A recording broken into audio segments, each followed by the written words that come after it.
दोस्तों, मई का महीना शुरू हो चुका है और इस वक्त आप देश के जिस भी हिस्से में हैं, एक चीज आपने जरूर नोटिस किया होगा कि यह गर्मी नॉर्मल नहीं है। धूप अब चुभती नहीं, सीधा काटती है।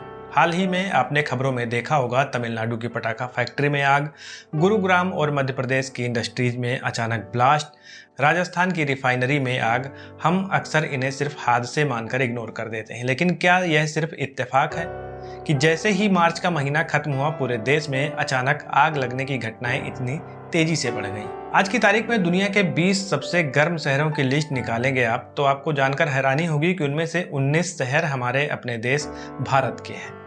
दिल्ली, राजस्थान, यूपी, सब कुछ भट्ठी की तरह एकदम उबल रहा है। नमस्कार दोस्तों, मेरा नाम है प्रखर और आप देख रहे हैं प्रखर इनसाइट्स। आज हम किसी पॉलिटिकल डिबेट पर बात नहीं करेंगे। आज हम बात करेंगे उस खतरे की जो हमारे दरवाजे पर चुपचाप आकर खड़ा है। इसका नाम है सुपर अल नीनो और उससे पैदा होने वाला भारत का अब तक का सबसे बड़ा जल संकट। ध्यान से समझिए, क्योंकि आज का यह विश्लेषण आपको अंदर तक झकझोर देगा। दोस्तों, न्यूज चैनल वाले आपको डरा रहे हैं कि अल नीनो आ गया, लेकिन आसान भाषा में इसका मतलब क्या है, चलिए इसे एक कहानी की तरह समझते हैं। दोस्तों, हमारी पृथ्वी के पास अपना खुद का एक कूलिंग सिस्टम है। प्रशांत महासागर में हवाएं आमतौर पर पूर्व से पश्चिम दिशा की तरफ चलती हैं। ये हवाएं अपने साथ समुद्र का गर्म पानी बहाकर ऑस्ट्रेलिया और हमारे एशिया की तरफ लेकर आती हैं। जब गर्म पानी यहाँ आता है तो भाप बनती है, भाप से बादल बनता है और हमारे यहाँ शानदार बारिश होती है। ये हमारे लिए एक अच्छा साल माना जाता है। लेकिन कभी कभी यहाँ हवाएं अचानक कमजोर पड़ जाती हैं। जो गर्म पानी हमारे पास आना चाहिए था, वो पलटकर वापस दक्षिण अमेरिका की तरफ चला जाता है। अब जरा सोचिए, अगर आप बाथरूम में मग से दीवार पर पानी फेंके और वह पलटकर आप पर ही आ गिरे। बस यही समुद्र में हो रहा है। जब यह गर्म पानी वापस लौटता है तो उसे अल नीनो कहते हैं। और इस साल 2026 में जो अल नीनो बन रहा है वो नॉर्मल नहीं है, वो सुपर अल नीनो है। क्यों? क्योंकि महासागर का तापमान अपने नॉर्मल लेवल से 2.5 से 3 डिग्री सेल्सियस ज्यादा गर्म हो चुका है। आपको याद होगा कि पिछली बार ऐसा सुपर अल नीनो 1877 में आया था और तब दुनिया की 4% आबादी अकाल और भुखमरी की वजह से खत्म हो गई थी। मैं आपको डरा नहीं रहा हूं, बस इतिहास का वो पन्ना पलट कर दिखा रहा हूं जिसे हम भूल चुके हैं। अब आप कहेंगे कि प्रखर भाई, समंदर में कुछ भी हो, इससे हमें क्या लेना देना। तो आपको बता दें कि हमें बहुत फर्क पड़ता है दोस्तों, क्योंकि इस सुपर अल नीनो ने हमारे देश को एक हीट डोम में तब्दील कर दिया है। दिन में पारा 45 डिग्री के पार है और रात में भी तापमान 32 डिग्री से नीचे नहीं आ रहा है। इसे नाइट हीट वेव कहते हैं। आपका शरीर रात में भी रिलैक्स नहीं कर पा रहा है। लेकिन गर्मी तो सिर्फ ट्रेलर है, असली फिल्म है पानी की कमी होना।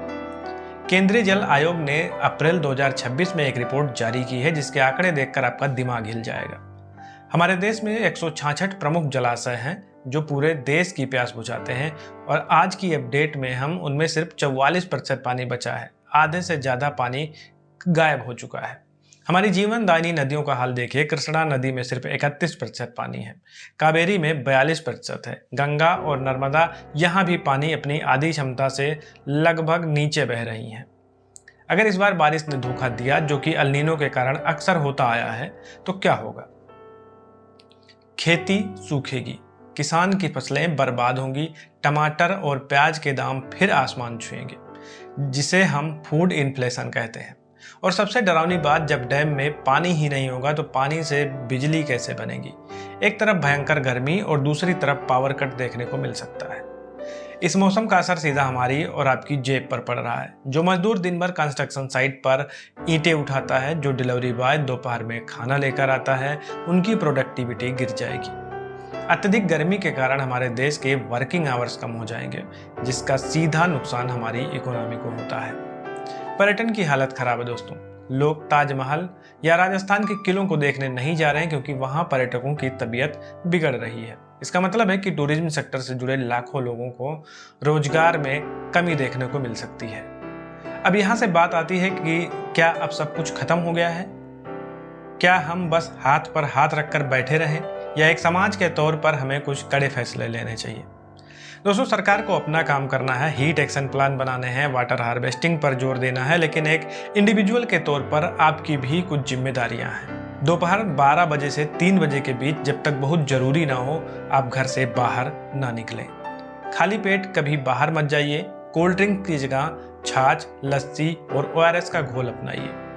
अपने घर के बाहर या बालकनी में पक्षियों और जानवरों के लिए एक मिट्टी के बर्तन में पानी जरूर रखें। उनकी मदद करने वाला कोई नहीं आएगा, हम ही आपको उनकी मदद करनी है। और सबसे जरूरी, पेड़ लगाइए और जो बचे हैं उन्हें कटने से बचाइए। दोस्तों, प्रकृति हमें चेतावनी दे रही है। ये हम पर है कि हम इस अलार्म को सुनकर नींद से अपने जागते हैं या इसे पॉज करके एक गहरी नींद में सो जाना चाहते हैं। दोस्तों, उम्मीद करते हैं वीडियो आपको पसंद आई होगी। अगर वीडियो आपको पसंद आई तो दोस्तों के साथ शेयर करें, वीडियो को लाइक करें, चैनल पे नए हैं तो चैनल को सब्सक्राइब करें। मिलते हैं नेक्स्ट वीडियो में, तब तक के लिए जय हिंद, जय भारत।